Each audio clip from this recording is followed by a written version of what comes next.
नमस्कार दोस्तों, स्वागत है एक बार फिर से आप सभी का आपके अपने YouTube प्लेटफॉर्म एमडी क्लासेस पर। दोस्तों हो जाइए तैयार, क्योंकि इस सेशन में हम आपको बताने वाले हैं कुछ ऐसा खास जो आपके पेपर में सीधे छपेगा भैया, और सिलेक्शन में आपके देगा योगदान। जबरदस्त, जिंदाबाद दोस्तों।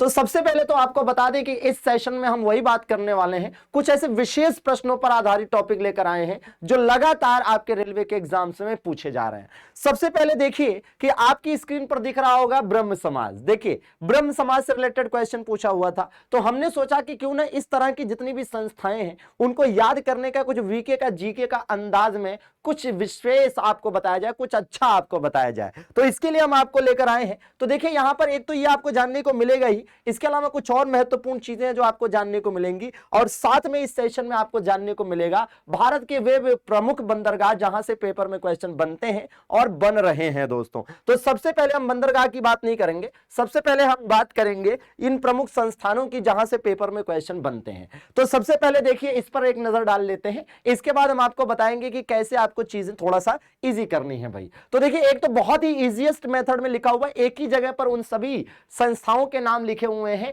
जहां से पेपर में बार बार क्वेश्चन रिपीट होते हैं। जैसे देखिए ब्रह्म समाज, आदि ब्रह्म समाज, भारतीय ब्रह्म समाज, साधारण ब्रह्म समाज, प्रार्थना समाज, सत्य शोधक समाज और आर्य समाज।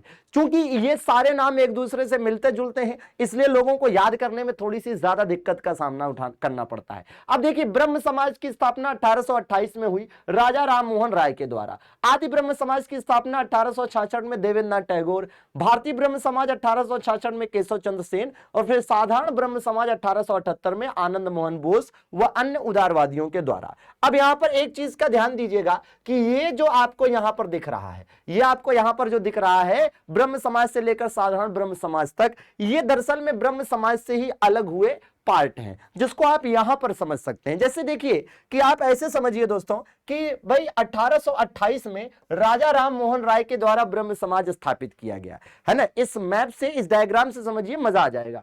तो 1828 में राजा राम मोहन राय के द्वारा ब्रह्म समाज स्थापित किया जाता है। फिर क्या होता है कि भाई देखिए राजा राम मोहन राय की तो 1833 में डेथ हो जाती है, ठीक है। हालांकि ब्रह्म समाज ने बहुत बेहतरीन काम किया था। 1828 में ब्रह्म समाज की स्थापना होती है और 1829 में यह सती प्रथा को अंत करने में योगदान महत्वपूर्ण देते हैं और उसको खत्म करवा देते हैं, बैन करवा देते हैं। तो कई बार क्वेश्चन आता भी है कि सती प्रथा के अंत में महत्वपूर्ण योगदान किसने दिया, तो राजा राम मोहन राय बताइए या ब्रह्म समाज बताइए। सही है, ठीक है भैया।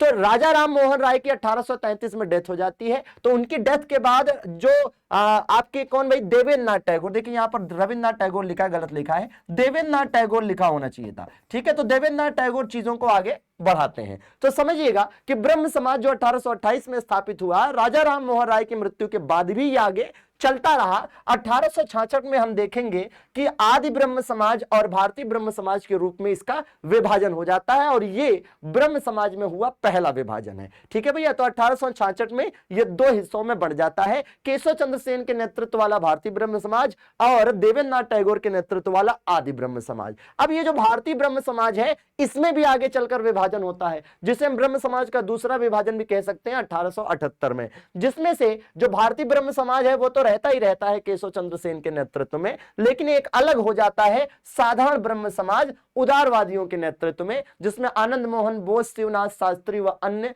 अलग करके, है ना, एकदम बिल्कुल अलग हो जाते हैं, सेपरेट हो जाते हैं। तो फिलहाल कहने का मतलब ये था कि हमने आपको ये डायग्राम इसलिए दिखाया ताकि आप समझ पाए कि ये सब एक दूसरे से केवल अलग हुए हैं, ठीक है भाई। जैसे ब्रह्म समाज से ही ये आदि ब्रह्म समाज, भारतीय ब्रह्म समाज और आगे चलकर साधारण ब्रह्म समाज बना है, ठीक है। अच्छा, हालांकि अगर आप देखेंगे पेपर में तो ज्यादातर भारतीय ब्रह्म समाज ब्रह्म समाज और आदि ब्रह्म समाज से ही क्वेश्चन पूछे जाते हैं, ठीक है। इसके बाद देखिए प्रार्थना समाज 1867 में स्थापित हुआ भाई आत्माराम पांडुरंग के द्वारा, बहुत इंपॉर्टेंट है भाई। 1867 याद करिए, 1867 में ही दादा भाई नौरोजी ने भारत में पहली बार प्रति व्यक्ति आय की गणना की थी, और 1867 में ही पहली बार गरीबी निर्धारण का एक तरह से प्रयास हुआ था, और दादा भाई नौरोजी ने बताया था इसी वर्ष कि भाई भारत में प्रति व्यक्ति आय 20 रुपए वार्षिक है, ठीक है। और 1867 में ही भारत में पहली बार क्या हुआ था भैया, भारत में पहली बार आज का वित्तीय वर्ष स्वीकृत हुआ था, जो 1 अप्रैल से शुरू होकर 31 मार्च को खत्म होता है। तो 1867 3 वजहों से महत्वपूर्ण हो गया, ठीक है भैया।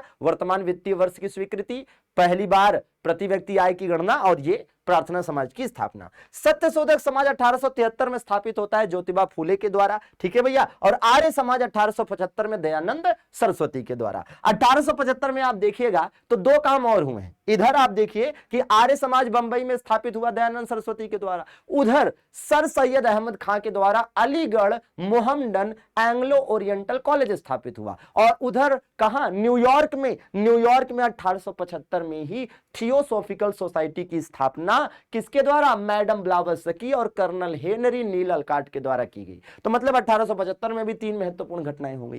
खैर, इस प्रकार से चीजों को आप याद कर सकते हैं। ये देख लीजिए दोस्तों, आत्मीय सभा। आत्मीय सभा से बहुत इंपॉर्टेंट क्वेश्चन बनता है। और आत्मीय सभा इसलिए महत्वपूर्ण है क्योंकि यह राजा राम मोहन राय द्वारा स्थापित पहली संस्था थी, जिसकी स्थापना 1814-15 में हुई थी। लेकिन 15 मानिए, कोई दिक्कत नहीं है। कई बार क्वेश्चन आता है कि राजा राम मोहन राय द्वारा स्थापित पहली संस्था कौन सी थी, तो आप बताएंगे आत्मीय सभा। वैसे भी पहले आत्मा फिर परमात्मा, ठीक है, ऐसे याद कर सकते हैं। ठीक है, ब्रह्म समाज बता ही दिया। तत्वबोधनी सभा थोड़ा याद रखिएगा।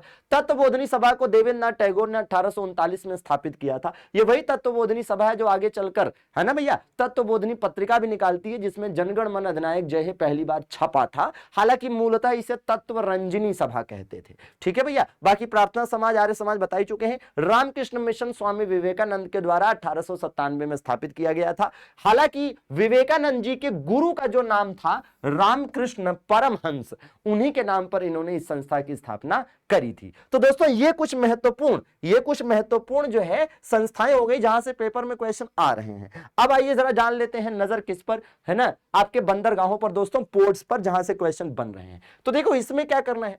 देखिए भारत में जो अंतरराष्ट्रीय बंदरगाह है, अंतरराष्ट्रीय बंदरगाह भारत में कितने हैं, तो इंटरनेशनल अगर हम सी पोर्ट की बात करते हैं तो आपको इंटरनेशनल सी पोर्ट कितने मिलेंगे, कुल मिलाकर 13 मिलेंगे दोस्तों। ठीक है भाई, अंतरराष्ट्रीय बंदरगाह या इंटरनेशनल सी पोर्ट की अगर हम बात करते हैं तो ये भारत में 13 है। ये पहली बात हो गई। ठीक है भैया। अब देखो आज के पेपर में क्वेश्चन था कि भारत का दक्षिणतम बंदरगाह बताइए, तो भारत का सबसे दक्षिणतम बंदरगाह पूछा गया था। अब आप खुद ही देखिए कि दक्षिणतम बंदरगाह पूछा है तो ऑप्शन में क्या हो सकता है। अगर ऑप्शन देखिए ये तूतीकोरिन दे रखा है, अगर तूतीकोरिन ऑप्शन में है देन यही आंसर है। आप देख सकते हैं कि तूतीकोरिन बिल्कुल दक्षिणतम बंदरगाह है। ठीक है भैया, इसके नीचे तो कोई बंदरगाह दिख नहीं रहा है। तो अगर तूतीकोरिन ऑप्शन में था, जैसे बच्चे एग्जैक्टली ऑप्शन तो बता नहीं पाए कि सर ये ऑप्शन था, केवल क्वेश्चन बता पाए कि सर पूछा था कि दक्षिणतम बंदरगाह। ठीक है, आप जानते हैं तो आप कमेंट करके जरूर बताइएगा। तो तूतीकोरिन दोस्तों, तूतीकोरिन अगर विकल्प में था तो तूतीकोरिन आंसर होगा। अगर तूतीकोरिन विकल्प में नहीं था तो कोच्चि हो सकता है। अगर कोच्चि होगा ऑप्शन में तो ये आंसर होगा, क्योंकि कोच्चि यहीं पर है,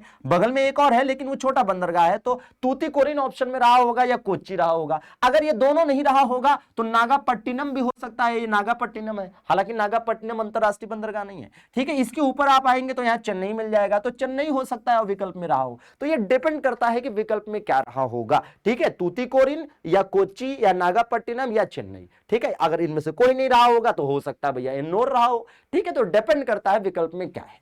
अब देखिए कुछ जरूरी बातें और जान लेते हैं। जैसे एक क्वेश्चन पूछता है भैया सबसे बड़ा, तो देखिए सबसे बड़ा जो बंदरगाह है वो ये है, कौन सा, जवाहरलाल नेहरू पोर्ट ट्रस्ट। ठीक है, बंबई वाला। ठीक है, तो ये लार्जेस्ट है, ये सबसे बड़ा बंदरगाह, ओवरऑल सबसे बड़ा बंदरगाह, अगर सबसे बड़ा बंदरगाह पूछता है तो। ठीक है भैया। अब देखो सबसे बड़ा मुंबई वाला है ना, सबसे बड़ा महाराष्ट्र वाला मुंबई वाला है, और सबसे छोटा कौन सा है, तो भैया सबसे छोटा यहां अंडमान निकोबार में मिलेगा, जिसका नाम है क्या, पोर्ट ब्लेयर, है ना भैया। कहां पर, पोर्ट ब्लेयर। तो जो पोर्ट ब्लेयर वाला मामला है वो आप याद रखेंगे, जो कि अंडमान निकोबार की राजधानी भी है। तो सबसे छोटा बंदरगाह। ठीक है भैया। अच्छा, अब देखिए क्या है कि जो ये मुंबई वाला बंदरगाह सबसे बड़ा है, ये प्राकृतिक बंदरगाह है, नेचुरल पोर्ट है। ठीक है, अब आप देखेंगे कि अगर आपसे कभी पूछ ले कि सबसे बड़ा कृत्रिम बंदरगाह या आर्टिफिशियल पोर्ट, तो ये जो चेन्नई है ये सबसे बड़ा बंदरगाह है, लेकिन कृत्रिम बंदरगाहों के मामले में। और ओवरऑल अगर आप देखेंगे तो ये पूर्वी तट का सबसे बड़ा बंदरगाह भी है।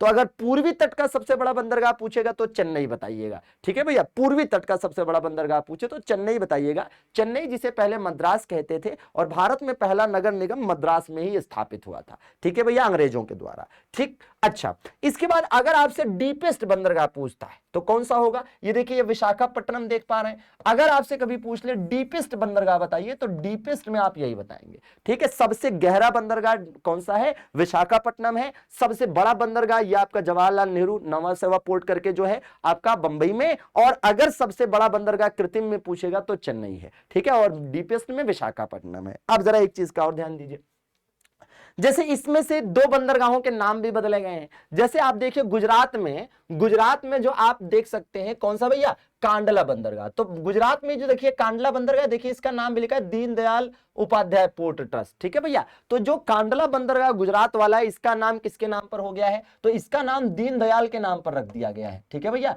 तो दीनदयाल के नाम पर इसका नाम हो गया, तो एक इसका भी नाम याद रखेंगे कि भाई किस बंदरगाह का नया नाम दीनदयाल है ना पोर्ट ट्रस्ट है। तो दीनदयाल पोर्ट ट्रस्ट कांडला बंदरगाह का नाम हो गया। यहां पर जो आपका हल्दिया बंदरगाह है इसका भी नाम चेंज किया गया है, और इसका नाम किसके नाम पर रखा गया है? तो डॉक्टर श्यामा प्रसाद मुखर्जी के नाम पर, डॉक्टर श्यामा प्रसाद मुखर्जी के नाम पर रखा गया है। ठीक है भैया, तो डॉक्टर श्यामा प्रसाद मुखर्जी हो गया हल्दिया का, ठीक है, बंगाल वाला, और दीनदयाल के नाम पर हो गया कांडला वाला गुजरात का। तो ये नाम भी याद रखने। अब इसके बाद क्या है कि देखिए जो कोच्चि बंदरगाह है इसको क्या कहते हैं भाई? कोच्चि बंदरगाह को कहते हैं क्या? इसको कहते हैं भाई अरब सागर की रानी। क्या कहते हैं दोस्तों? अरब सागर की रानी। ठीक है, तो अरब सागर की रानी भी कई बार क्वेश्चन आ जाता है, तो इसको भी याद रखिए कि अरब सागर की रानी के नाम से किसे जाना जाता है। और इधर आप देखिए जो आपका कोलकाता बंदरगाह है, कोलकाता बंदरगाह है उसको क्या कहते हैं? उसको कहते हैं पूर्व का बोस्टन। क्या कहा जाता है भैया? पूर्व का बोस्टन कहा जाता है। ये भी आपको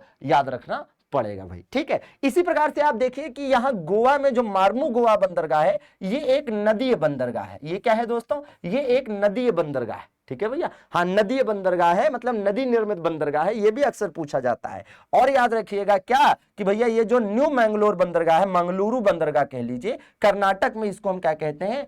कॉफी पोर्ट कहते हैं, कॉफी बंदरगाह कहते हैं, क्योंकि यहां से कॉफी का निर्यात होता है। सबसे ज्यादा कॉफी का उत्पादन भारत में कर्नाटक करता है। ठीक है भैया, तो ये जानकारी हो गई आपकी पोर्ट से रिलेटेड जहां से क्वेश्चन आता है। ठीक है भैया, प्राचीन काल में सिंधु सभ्यता में लोथल याद है, वो भी डॉक यार्ड था जो कि गुजरात में पड़ता है। ठीक है भैया, तो इस प्रकार से आपको हमने इसमें कुछ प्रमुख संस्थान बता दिए जहां से पेपर में क्वेश्चन आ रहे हैं लगातार, और ये पोर्ट बता दिए जहां से क्वेश्चन आ रहे हैं। और अब हम आशा करते हैं कि आपके पेपर में यहां से क्वेश्चन मिलेगा। और याद रहे कि इन बंदरगाहों को अंतरराष्ट्रीय व्यापार के लिए किसके शासनकाल में खोल दिया गया था? यह भी एक क्वेश्चन है। तो डलहौजी के समय में, जी हां दोस्तों, डलहौजी के समय में भारतीय बंदरगाहों को अंतरराष्ट्रीय व्यापार के लिए ओपन कर दिया गया था। ठीक है, तो कैसी लगी आपको यह जानकारी और यह प्रयास? अगर आपके पेपर में क्वेश्चन आए यहां से तो जरूर हमें मैसेज या कमेंट करके बताइएगा, और मुझे लगता है कि आएगा, क्योंकि हम लगातार आपको गेस्ट क्वेश्चंस दे रहे हैं और यहां से क्वेश्चन छपेंगे भैया, एकदम बरसेंगे। चलिए, बहुत बहुत शुक्रिया देखने के लिए। लाइक, कमेंट और शेयर करना मत भूलिएगा। धन्यवाद, थैंक यू वेरी मच।